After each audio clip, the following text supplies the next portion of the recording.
at pagpalain kayo ng makapangyarihang Diyos, Ama, Anak, at Espiritu Santo. Viva Pong Jesus Nazareno!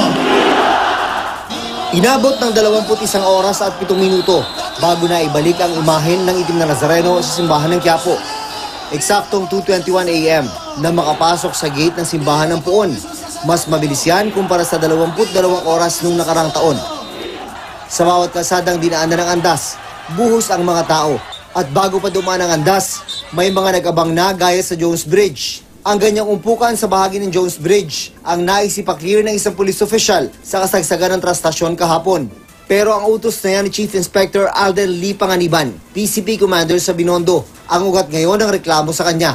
Ipinakita pa ni na PO2 Enrique Pangan, PO1 Ricardo Concepcion at PO1 Jose Salaver ang mga pasa sa kanilang mga kamay matapos daw silang paluin ng kahoy ni Panganiban.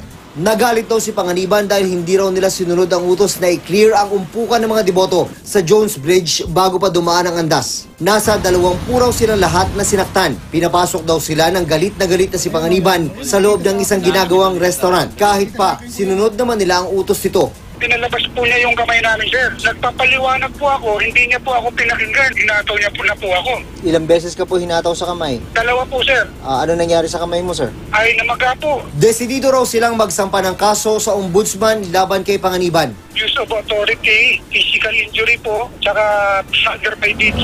Ang insidente, nakarating na sa PNP chief. Initially, ang sabi, meron siyang inutos na dapat nandun sila during the translasyon at hindi yata sumunod.